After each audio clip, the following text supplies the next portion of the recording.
Hi friends, कैसे आप लोग। तो आज मैं फिर से आपके सामने कुछ इंपॉर्टेंट कंपनी के डिटेल्स अपडेट लेके आया हूँ। तो इस वीडियो को लास्ट तक जरूर देखना और अभी तक आपने चैनल को सब्सक्राइब नहीं किया तो जरूर कर लेना, क्योंकि आज के जो कंटेंट है, आज के जो कंपनी के डिटेल्स है, वो बहुत इंटरेस्टिंग होने वाला है। क्योंकि कुछ कंपनीज के जो लेवल्स बन रहा है वो लेवल बहुत स्ट्रांग है, क्योंकि उस लेवल से वो रीबैक करने का चांसेस बहुत ज्यादा है। तो टेक्निकली अगर चार्ट पैटर्न सीखना है, अगर आपको एज ए स्विंग ट्रेडर्स के हिसाब से, तो इस वीडियो को लास्ट तक जरूर देखिए। क्योंकि मेरा जो मकसद है वो मैं इतने सालों में जितने सारे मैंने ट्रेड लिए, जिस तरीके से ट्रेड फॉलो किए और जिस तरीके से टेक्निकल चार्ट पैटर्न्स को यूज करके मैंने ट्रेड लिए, वही मैं आपके साथ शेयर करता हूँ। आपको नॉलेज पर्पस में, आपको एजुकेशन पर्पस में सारा चीज शेयर किया जाता है। कोई भी मेरे तरफ से बाय एंड सेल का रिकमेंडेशन नहीं रहेगा। तो वीडियो को शुरू करने से पहले मैं रिक्वेस्ट करूंगा, चैनल को सब्सक्राइब नहीं किया तो जरूर कर लीजिएगा। टेलीग्राम को ज्वाइन नहीं किया वो भी कर सकते हैं, क्योंकि वहाँ पे मैं सबसे पहले अपडेट देता हूँ, जो अपडेट्स आपके लिए बहुत हेल्प करेगा। तो सबसे पहले मैं जिस कंपनी के बारे में डिस्कशन करूँ उसका नाम है एस्ट्रल लिमिटेड। देखिए एस्ट्रल लिमिटेड एक एक दिन मतलब एक टाइम देखा जाए तो एस्ट्रल इंडिया लिमिटेड जो है वो नंबर वन पोजीशन में था। तो astral pipe number one position में था, आज नंबर वन में नहीं रहे, क्योंकि इसका जो मार्केट कैप है वो घट चुके हैं। अगर नंबर वन पोजीशन में देखा जाए तो company supreme industries number one बन चुके हैं। तो सुप्रीम इंडस्ट्रीज नंबर वन बन चुके हैं, तो क्या इसलिए एस्ट्रल पाइप खराब हो गया? ऐसे बिल्कुल मत सोचना। हम लोगों को प्रॉब्लम यही है कि जब शेयर भागते रहते हैं तब उस कंपनी को हम लोग बेस्ट मान लेते हैं, और जो शेयर गिरते रहते हैं वो कंपनी को हम लोग बेकार कंपनी मान लेते हैं। ऐसे होता नहीं है। कुछ टाइम पर पीरियड में देखा है तो कुछ कंपनीज की कुछ सेल्स थोड़ा सा कम हुआ, कंपनी का प्रॉफिट थोड़ा सा कम हुआ, जिसके चलते कंपनी का अर्निंग पर शेयर कम हुआ, तो उसके चलते शेयर में थोड़ा सा करेक्शन हो सकते हैं। इसका मतलब ये नहीं हुआ कि कंपनी खराब हो गया। मान के चलिए आपका दुकान में पिछले माह में 5 लाख का सेल्स हुआ था, और इस बार आपका दुकान में 2 लाख का सेल हुआ। क्या आपका दुकान बेकार हो गया? क्या आपका दुकान खराब हो गया? ऐसे बिल्कुल नहीं ना। हाँ, सेल्स कम हो सकते हैं, क्योंकि कुछ बिजनेस सीजनेबल भी हो सकते हैं, कुछ बिजनेस में कुछ अलग मतलब टैक्टिक्स यूज किया जाता है, कुछ बिजनेस में अलग तरीके से लॉजिक यूज करके काम किया जाता है, जिसके बेसिस में इस तरीके से चेंजिंग आ सकते हैं। तो उसमें पैनिक होने का जरूरत नहीं कि हाँ सुप्रीम इंडस्ट्रीज नंबर वन हो गया तो एस्टेल बर्बाद हो गया, तो मैं एक्स्ट्रल को छोड़कर सुप्रीम को पकड़ लूंगा। ऐसे बिल्कुल मत करिए। अगर आपको भरोसा है और अच्छे कंपनी अगर आपको डिस्काउंट में प्रोडक्ट दे रहा है, तो उससे ज्यादा अपॉर्चुनिटी आपको नहीं मिलेगा। मैं तब मार्केट में खुश होता हूँ जब शेयर गिरते रहते हैं, क्योंकि मैं जब मान के चलिए 100 का कोई शेयर है और वो गिरते गिरते 75 तक आ गया, उससे भी गिर के अगर मान के चलिए 50 आ गया, तो मैं इतना ज्यादा खुश होता हूँ, उतना खुश मुझे कभी नहीं लगता है। मान के चलिए मेरा शेयर कोई 100 में भी मैंने बाई करके रखे हैं और शेयर गिर के 50 आ गया, तो मैं बहुत खुश होता हूँ, क्योंकि मुझे डिस्काउंट में मिला है।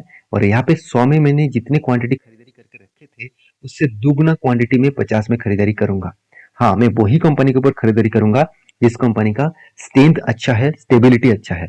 तो स्ट्रेंथ स्टेबिलिटी के बारे में बात करूं तो कंपनी का देखिए बेस्ट पॉइंट ऑफ व्यू से आरओसी आरओई देखने को मिलेगा। कंपनी का प्रोमोटर के पास होल्डिंग्स भी अच्छा है, डेप्थ जीरो है, इनकम ज्यादा है, आरओसी 3 साल में अच्छा खासा है, बेस्ट लेवल में है, इंटरेस्ट कवरेज भी अच्छा है, रिटर्न ऑफ एसेट भी अच्छा है, और इबिटा मार्जिन भी अच्छा है। जब इतने सारे पॉइंट्स पॉजिटिव है तो उस कंपनी के ऊपर डरने से क्या होगा?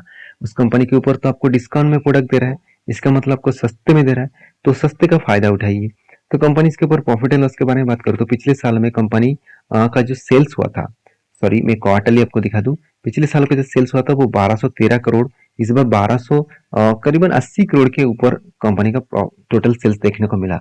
तो एक्सपेंस के बारे में बात करूं तो एक्सपेंस भी कंपनी कंट्रोल में रखे, और उसके बाद देखिए कंपनी का जो नेट प्रॉफिट है वो भी प्रीवियस ईयर से ज्यादा देखने को मिला। हाँ, क्वार्टर क्वार्टर को बीट नहीं कर पाया, मान लेता हूँ, फिर भी यहाँ पे ज्यादा प्रॉफिट देखने को मिला है। तो ओवरऑल इस कंपनी का जो परफॉर्मेंस है वो कुछ अच्छा खासा देखने को मिला है। और इसी परफॉर्मेंस के हिसाब से मैं बात करूं तो कंपनी में अपकमिंग कुछ ईयर्स में अच्छा खासा ग्रोथ होने का चांसेस है। तो शायद इसीलिए इंस्टीट्यूशन भी इस कंपनी के ऊपर टिके हुए है। तो देखा जाए तो प्रोमोटर के बाद एफआईएस पब्लिक हर किसी के पास होल्डिंग्स देखने को मिलेगा, और सेम टू सेम होल्डिंग्स हर किसी ने इन्वेस्टमेंट करके रखे हैं। अगर लास्ट मंथ्स की बात करूं तो अगस्त मंथ में अच्छा खासा सेल ऑफ किया गया, और इस सेल ऑफ होने के कारण शेयर के ऊपर थोड़ा सा प्रेशर आया, और उसी के चलते है कंपनी सेकेंड लार्जेस्ट कंपनी बन चुके हैं। जो एक टाइम नंबर वन था कंपनी का शेयर प्राइस घटा तो उसके लिए कंपनी सेकंड पोजीशन में आ चुके हैं। तो फिर से अगर कंपनी भागना स्टार्ट करेंगे तो वो फिर से वो नंबर 1 पहुंच जाएंगे, क्योंकि दोनों में अंतर उतना ज्यादा नहीं है। अगर चार्ट पैटर्न्स के बारे में बात करूं तो एस्ट्रल के ऊपर मैं बहुत बुलिश हूँ, क्योंकि शानदार तरीके से cup with handle pattern create हुआ। तो cup with handle pattern create होने के बाद यहाँ पे मैं इंतजार कर रहा हूँ कोई ब्रेकआउट होने का। देखिए यहाँ पे क्या हुआ, इस कैंडल ने कंफर्म किया और इस कैंडल के ऊपर यहाँ पे मैंने जो 10 आपको लाइन जो ड्रॉ करके दिया, इस लाइन के ऊपर मुझे कोई ना कोई ग्रीन कैंडल चाहिए। अगर ग्रीन कैंडल इस तरीके से बने तो मैं इसके ऊपर एंट्री लूंगा और मेरा जो टारगेट बनेगा वो ऑलमोस्ट टारगेट रेशियो होगा 2667 के आसपास, जो ऑलमोस्ट टारगेट रेशियो है 33% के आसपास मुझे टारगेट मिल सकता है। तो इसके लिए मैं इंतजार कर रहा हूँ, जब ब्रेकआउट होगा तो मैं जरूर आपके साथ शेयर करूंगा। नेक्स्ट जो कंपनी है जिसके बारे में बात करूं उसका नाम है यूपीएल। तो यूपीएल एक केमिकल इंडस्ट्रीज से बिलोंग करते हैं। देखिए यूपीएल एक टाइम ये भी नंबर 1 कंपनी था, तो आज कंपनी सेकंड पोजीशन में पहुंच चुके हैं। क्यों? क्योंकि इसका जो मेन बिजनेस है वो स्पेशलिटी केमिकल्स है। कंपनी दो अलग अलग कैटेगरीज के बिजनेस करते हैं, एक एग्रोकेमिकल्स मतलब पेस्टिसाइड इंडस्ट्रीज के ऊपर, दूसरा स्पेशलिटी केमिकल्स। तो स्पेशलिटी केमिकल्स के ऊपर बिजनेस करने वाले जितने सारे कंपनीज है वो सारे कंपनी का हालत आज खराब है, क्योंकि स्पेशलिटी कंपनी मतलब स्पेशलिटी केमिकल्स का जो प्रोडक्ट का जो डिमांड है वो घट चुके हैं। एग्रोकेमिकल्स का जो प्रोडक्ट का डिमांड है वो अभी तक ठीक ठाक है। तो इसीलिए देखिए पीआई इंडस्ट्रीज जो इस सेक्टर में नंबर 3 में था वो आज नंबर 1 पहुंच चुके हैं। क्यों? क्योंकि वो सिर्फ के सिर्फ देखा जाए तो एग्रोकेमिकल्स के ऊपर ही काम करते हैं, एग्रोकेमिकल्स प्रोडक्ट ही बनाते हैं। तो आज ईपीएल का हालत थोड़ा सा खराब होने के पीछे यही कारण है कि ईपीएल स्पेशलिटी केमिकल्स के ऊपर भी काम कर रहा है और एग्रोकेमिकल्स के ऊपर भी काम कर रहा है। ध्यान से देखना, सेक्टर वाइज देखा जाए तो एग्रोकेमिकल्स एंड पेस्टिसाइड इंडस्ट्रीज के ऊपर ये सारे कंपनीज देखने को मिला है। तो मैं यूपीएल के ऊपर ऑब्वियसली बुलिश हूँ, क्योंकि कंपनी बहुत शानदार है। चाहे कंपनी कर्जा ज्यादा भी लिया हो, कंपनी कर्जा कितना ज्यादा लिया देखिए 0.80 के आसपास, ऑब्वियसली कंपनी का कर्जा ज्यादा है। उसके बाद भी देखिए कंपनी अच्छा खासा प्रॉफिट भी किया, हाथ में कैश भी अच्छा खासा है, आरओसी आरओई सब कुछ बेस्ट है। तो कंपनी के सब कुछ अगर बेस्ट है तो कंपनी कर्जा क्यों ज्यादा लिया?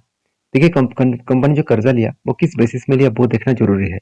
कंपनी का जो कर्जा लिया गया आप देखेंगे तो कंपनी का लॉन्ग टर्म शॉर्ट टर्म में जो कर्जा है उनमें से लॉन्ग टर्म के कर्जा ज्यादा है, क्योंकि कंपनी लॉन्ग टर्म प्रोजेक्ट के ऊपर काम कर रहा है तो इसलिए लॉन्ग टर्म का कर्जा लिया।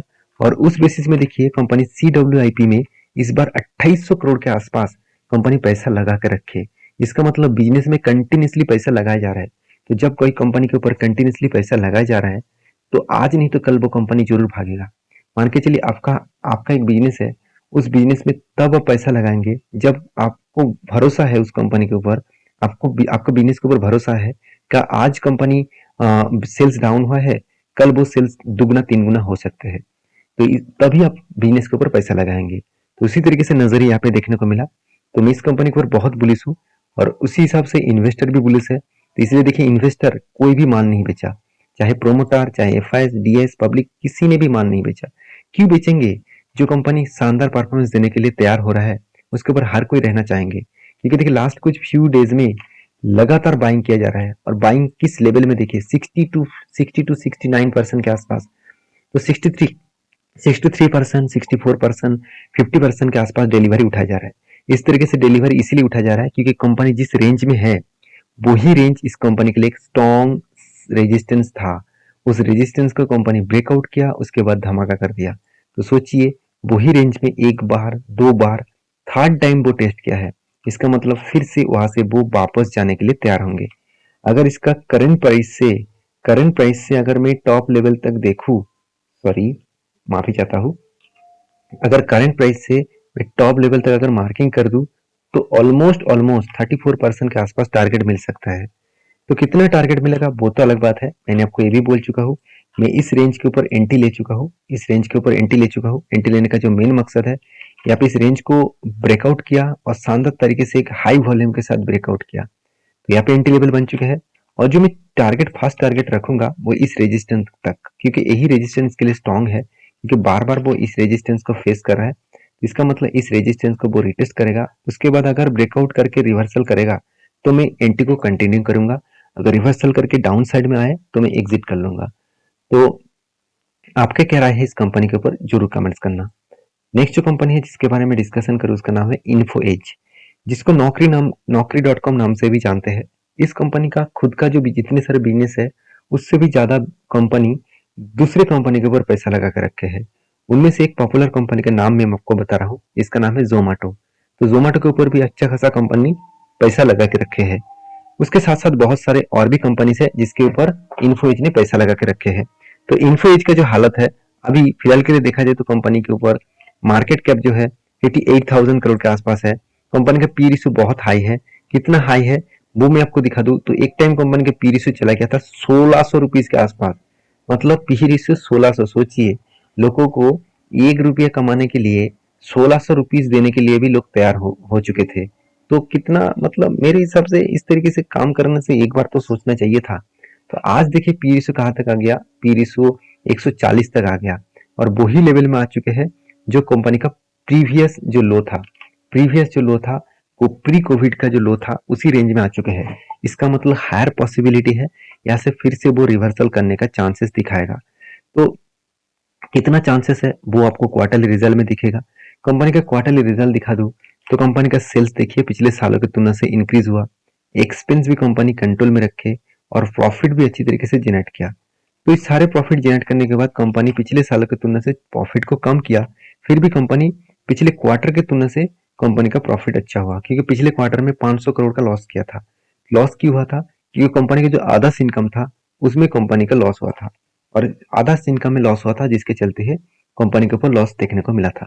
तो कोई बात नहीं, इस तरीके से तो पैरामीटर्स चलते रहते हैं, हमेशा आपको प्रॉफिट ही मिलेगा ऐसे होगा नहीं। कभी कभी कंपनी के लॉसेस भी झेलना पड़ता है। जो कंपनी का अलग बिजनेस के ऊपर इन्वेस्टमेंट है उसको तो ज्यादा से ज्यादा लॉसेस झेलना पड़ता ही है। तो कंपनीज के जो बैलेंस शीट है उसमें 2 पॉइंट्स मुझे अच्छा लगा। वो है कंपनी का रिजर्व लगातार बढ़ते चले गए। कंपनी का रिजर्व अच्छा खासा लेवल्स में का, तो रिजर्व जो 400 साढ़े 400 करोड़ के आसपास था वो बढ़ के हो चुके 13,000 करोड़ के आसपास। और कंपनी के बोरिंग्स देखिए एकदम ना के बराबर था। इस बार छोटा मोटा कर्जा कंपनी उठाया है। कंपनी बिजनेस को स्टेबल करने के लिए कंपनी छोटा मोटा कर्जे को उठाया है। तो इसलिए इन्वेस्टर के बारे में बात करो, देखिए प्रोमोटर से लेकर एफआईडीएस पब्लिक हर कोई इस कंपनी के ऊपर निवेश करना चाहते हैं। तो एक अपॉर्चुनिटी है इस कंपनी के हिसाब से। वो अपॉर्चुनिटी कहाँ पे मिला मैं आपको दिखाऊंगा, उससे पहले देखिए डिलीवरी का रिपोर्ट। तो कंपनी लास्ट कुछ फ्यू डेज में 40 टू 60% के डिलीवरी कंटिन्यूसली बाई करते गया है, मतलब करते देखने को मिला है। कंटिन्यूसली अच्छा खासा डिलीवरी का डेटा देखने को मिला है और इस डिलीवरी का डेटा यही बता रहा है कि कंपनी में कुछ टाइम के बाद एक अच्छा खासा मोमेंटम हो सकते हैं। तो वो मोमेंटम कहाँ पे मिलेगा चलो मैं आपको दिखा देता हूँ। देखिए मैंने एक लेवल्स आपको मेंशन किया था कि कंटिन्यूसली देखिए एक सेल ऑफ होने के बाद एक स्ट्रॉन्ग रेजिस्टेंस को कंपनी बार बार फेस कर रहा था। देखिए नीचे से ऊपर गया, इसको फेस किया, फिर से ऊपर गया, टेस्ट करने के बाद फिर से ऊपर गया, फिर से देखिए इसी रेजिस्टेंस को वो बार बार फेस कर रहा था और फाइनली यहाँ पे रेजिस्टेंस को ब्रेकआउट किया।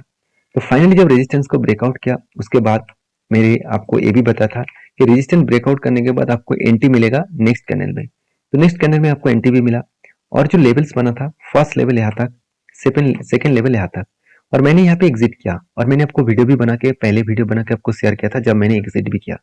और यहाँ पे एग्जिट क्यों किया वो मैं आपको बता दूं, उसके पीछे कारण भी है, वो कारण ध्यान से समझना। स्ट्रांगली अगर मैं देखूं तो बहुत जगह पे रेजिस्टेंस तो बना था मगर इस जगह से ही कंपनी को बिग क्रैश हुआ था। इसका मतलब यही लेवल कंपनी के लिए रेजिस्टेंस कम सप्लाई जोन है। तो रेजिस्टेंस कम सप्लाई जोन के आसपास अगर कंपनी टच करे तो एक करेक्शन आपको जरूर दिखाएगा। अभी बड़ा सा टारगेट बनेगा, वो टारगेट के लिए मैं इंतजार कर रहा हूँ। क्यों टारगेट बनेगा ध्यान से इस चीज को देखना।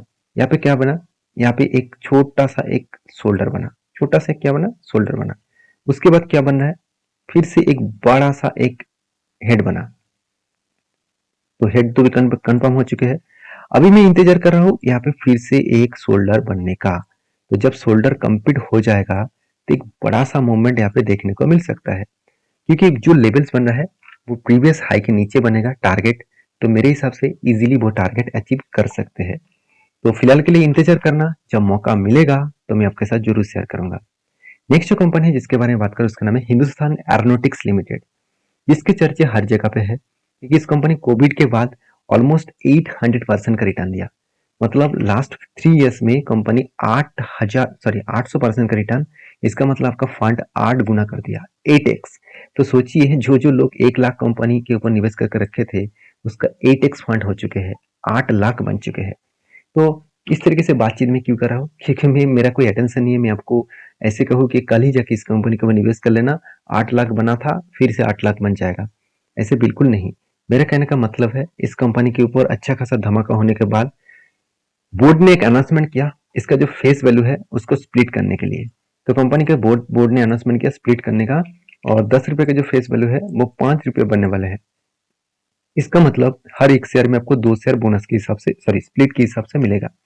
जो प्राइस 4000 में चल रहा है वो एडजस्टमेंट होकर 2000 आ जाएगा। तो ये था कुछ कंपनीज का अपडेट। अगर मेरे वीडियो से आपको कुछ सीखने को मिले तो प्लीज एक लाइक जरूर कर देना। अगर वीडियो अच्छा लगे तो दोस्तों के साथ शेयर भी करना और चैनल को सब्सक्राइब भी करना। मिलते नेक्स्ट वीडियो में, तब तक के लिए अच्छे से रहिए, अपने ख्याल रखिए, धन्यवाद।